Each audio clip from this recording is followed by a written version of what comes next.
आपकी पूरे देश को आवश्यकता है। आप सब जान रहे हैं देश में कई प्रकार के खतरे हैं। पड़ोसियों का खतरा तो है ही, चीन का भी है, पाकिस्तान का भी है, लेकिन इसके साथ साथ संस्कृति के पतन का बहुत बड़ा खतरा है। हमारे बाल से तिलक गायब हो गया, ये कम मत समझना आप, इस खतरे को छोटा मत समझना। सिर से तिलक गायब होने का मतलब जब हिंदू के सिर से तिलक मिट जाए तब समझना कि हिंदू सर से खत्म होने की तैयारी कर रहा है। हिंदू के शीश से शिखा समाप्त होने लगे, चोटी कटने लगे तो समझना हिमालय कटने की तैयारी हो रही है। इन खतरों को छोटा मत समझना। देश के फौजी वहां बैठ करके रक्षा करने का प्रयत्न कर रहे हैं, लेकिन हम अंदर बैठ करके क्या कर रहे हैं हमें विचार करना होगा। आज फैशन के चक्कर में अगर अपनी चोटी कटवा रहे हो, ये चोटी नहीं भाइयों और बहनों, ये आप हिंदुस्तान के मस्तक हिमालय को कटवाने की तैयारी कर रहे हो।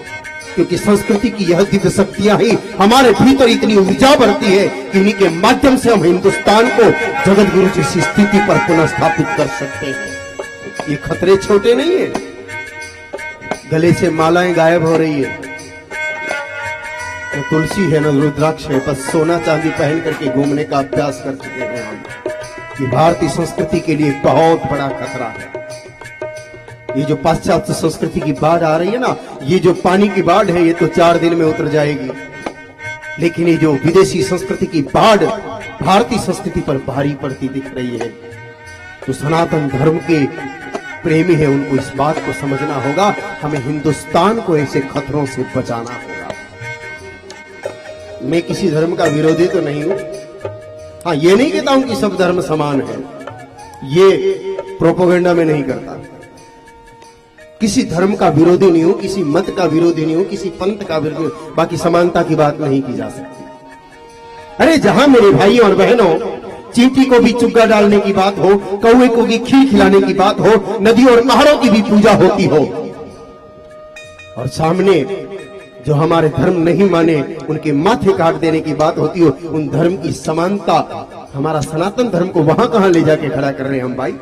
नहीं, हमारा धर्म किसी और के धर्म के बराबर नीचे जाके खड़ा नहीं होगा। सनातन धर्म श्रेष्ठ था, श्रेष्ठ है और श्रेष्ठ रहेगा, क्योंकि यही एक ऐसा धर्म है जिसने विश्व बंधुता की बात कही है, जिसने वसुधैव कुटुंबकम की बात कही है, जिसने सभी धर्मों को आदर से अपने यहाँ पर पालने और पोसने की छूट दी है। हमारी बराबरी कर कोई नहीं सकता, इसलिए मैं ये बिल्कुल भी नहीं कहूंगा कि सभी धर्म समान है। लेकिन हाँ, हमारे खून में रहा है कि हम हर छोटे बड़े मत पंथ और संप्रदाय को पनपने में सहयोग करते आए हैं। अकेला नहीं पनपने दिया, हमने सपोर्ट किया है, हमने सहयोग किया है, हमने उनको स्थान दिया है, संपत्ति दी है। इसलिए मेरी मूल सनातनी परंपरा का विरोध नहीं कर सकता, इसलिए मैं ये नहीं कहूंगा कि मैं किसी धर्म का विरोधी हूं। लेकिन पाकिस्तानी घुसपैठिए का मतलब 2 आतंकवादी बंदूक लेकर के सरहद में घुसे, यही पाकिस्तानी घुसपैठियापन नहीं है। अगर पाकिस्तान का वो लंबा कुर्ता और ओछा पजामा तो हिंदू पहन करके हिंदुस्तान में घूम रहा है, ये भी घुसपैठियापने से कम नहीं है। एक दिन एक नौजवान ऐसी ही अटपटी पोशाक पहन के घूम रहा था। हमने पूछा, भाई ये क्या है? कहा, अरे गुरुदेव ये तो पठानी पोशाक है। मैंने कहा, तू पठान कब से हो गया भैया? तो हिंदुस्तान के मर्यादा पुरुषोत्तम प्रभु श्री राम की संतान है, तू कहां अपने आप को पठानता की तरफ ले जा रहा है? ये भी आतंकवाद है। उस आतंकवाद को समाप्त करना आसान है, लेकिन ये देह पर हम जब खुद लबादा ओढ़ करके घूम रहे हैं, ये आतंकवाद हिंदुस्तान का सफाया कर सकता है, इसलिए सावधान होने की आवश्यकता है। हमें धोती पहनने में शर्म आती है, कुर्ता पहनने में शर्म आती है, और वो अटपटे आधे अधूरे लूटे पीटे फटे जैसे किसी ने जूते मार के कपड़े फाड़ करके सड़क पर फेंक दिया हो, ऐसे वस्त्र विन्यास पहनने में हमें गर्व का अनुभव होता है। ये हमारी संस्कृति के पतन की पराकाष्ठा है। इन खतरों से बचना होगा हमें और देश को बचाना होगा। के लिए नहीं कह रहा हूं, वो तो कर ही रहे हैं। गोगा जी महाराज की उम्र कितनी थी जब वो मोहम्मद गजनवी से लड़ रहे थे? 98 साल की उम्र में घोड़े पर सवार होकर के और गोगा जी लड़ने चले थे। वो जवान थे। यहाँ तो मेरे भाई बहनों 22 साल का छोकरा मुंह में आधा किलो गुटखा भर के इधर उधर थूकता हुआ अपने आप को जवान समझता है। वो तो मृत अवस्था में है, डेड बॉडी घूम रही है। वो जवानी नहीं है। जवानी तो ऐसी होनी चाहिए जिस पर कुछ ऐसी रवानी चढ़े कि देश धर्म और समाज के लिए मर मिटने के लिए व्याकुल हो जाए।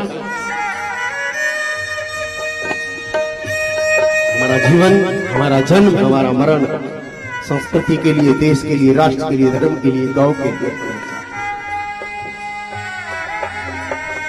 हम जिएंगे और मरेंगे गौ माता तेरे लिए। हम जिएंगे और मरेंगे गौ माता तेरे है, जान भी देंगे गौ माता तेरे लिए। दिल दिया है, जान भी देंगे गौ माता तेरे लिए।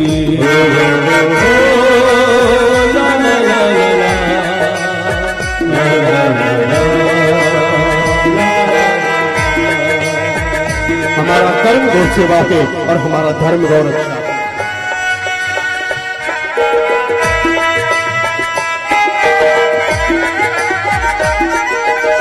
गौ मेरी कर्मा, मेरी धर्मा, गौ मेरा अभिमान है।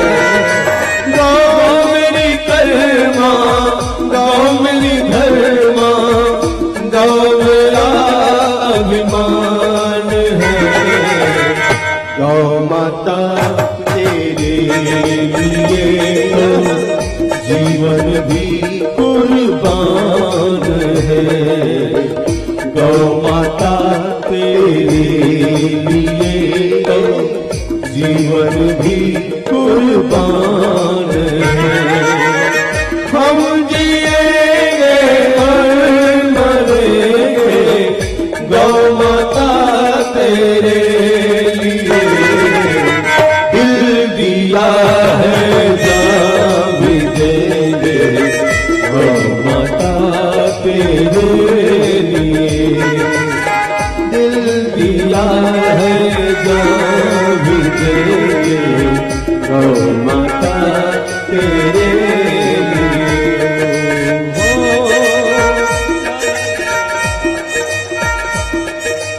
मेरे भाई बहनों, कि संन्यास परंपरा भगवान शंकराचार्य जी की दिव्य परंपरा स्थापित किसके लिए हुई? किसी कोने में बैठ के माला फेरने के लिए नहीं।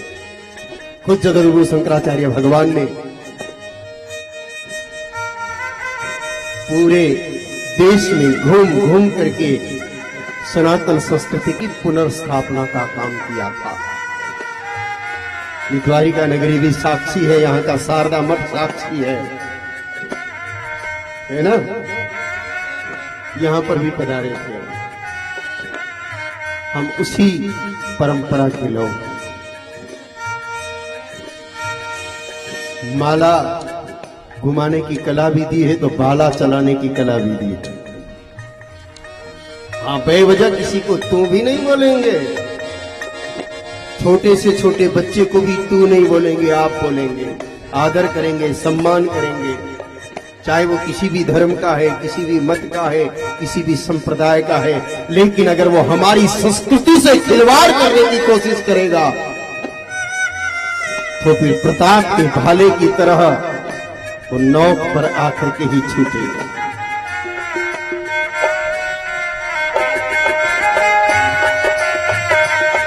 मिल रंगा है भगवा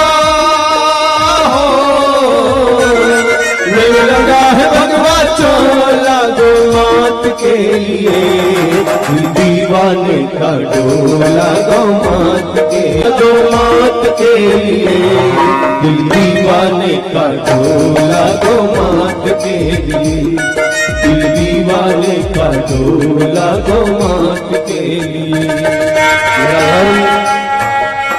गर्व होना चाहिए इस बात पर कि हम हिंदू हैं, हम सनातन हैं, और उससे बड़ा गर्व होना चाहिए हमारे अपने कर्म पर, क्योंकि यहाँ गौपाल परिवार के सदस्य बैठे हैं और हमारा कर्म गौ सेवा है, गौ रक्षा है।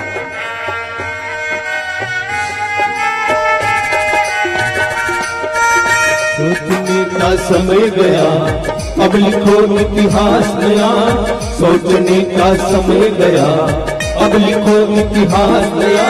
बंसी तोड़ो और उठा लो हाथ में तलवार, हाथों में तलवार, साथियों हो जाओ तैयार। हिंदू है मेरा धर्म, सभी बोलिए, हिंदू है मेरा धर्म, गौ रक्षा मेरा धर्म, गौ रक्षा मेरा धर्म। अर्पित कर दो तन मन धन, मांग रहा बलिदान वतन, अर्पित कर दो तन मन धन, मांग रहा बलिदान वतन। अगर गाय के काम न आए तो जीवन बेकार, ये जीवन बेकार, साथियों हो जाओ तैयार, ये जीवन बेकार, साथियों हो जाओ तैयार।